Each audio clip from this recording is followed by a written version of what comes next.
Hey there. I want to talk to you about comparison and rewiring your thinking around comparison. Typically, we think of comparison as a negative thing. We think about it in terms of looking at other people, seeing how talented they are, and then feeling bad about where we're at, whether it's insecurity, whether it's envy, jealousy, imposter syndrome, or feeling like we're just not good enough.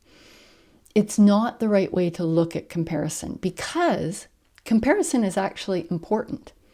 I remember being at the top level of basketball. I was playing against some of the best people in the world.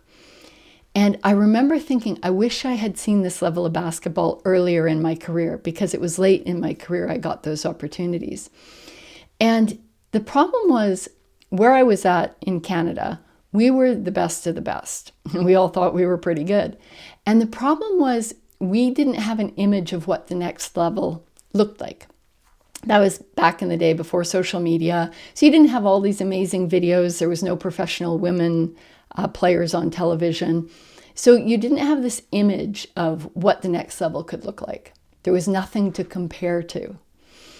And one of the things that's really important to understand is it's hard to train something if you don't have a visual image of what the next level looks like. So you have to have that feedback loop of where you're at and what the next level looks like so you can fill in the gaps.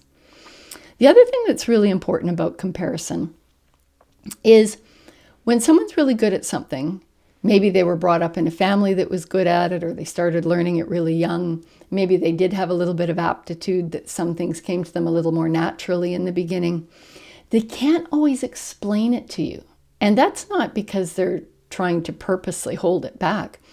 They don't realize what they're doing. It's expert blindness. They don't know that they're doing certain things that they've developed over the years.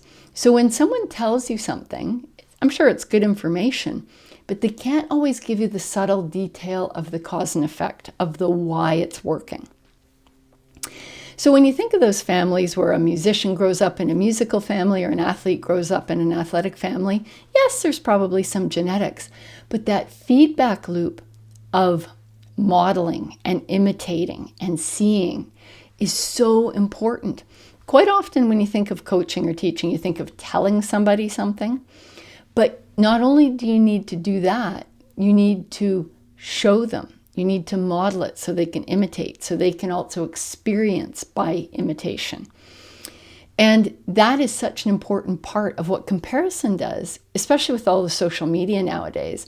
You have all these opportunities to model and imitate and dig in past what's being told, what you're being told to do, and see what they're actually doing. Sometimes the phrase, do as I say, not as I do.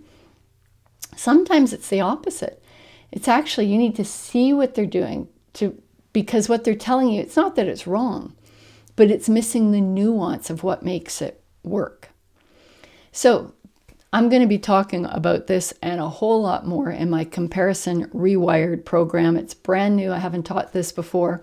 And I hope to see you inside because I want to help you take advantage of all the amazing handlers that are around.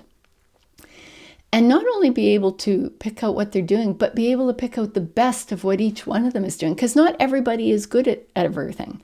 That's why comparison is kind of a funny thing, because they might be really good at one thing, but they might not be great at another thing. You might be better at this other thing than the person you're feeling all bad about. So it's really important to understand being able to learn through comparison is one of your most important things, that ability to imitate. And you need to rewire your brain. Instead of going, oh, I'm not that good, or I'll never be that good, we need to rewire it to be, what can I take away from that person? And I want to teach you how to be able to do that. All right. Hope to see you inside. Hope you're having a great day. Talk to you soon.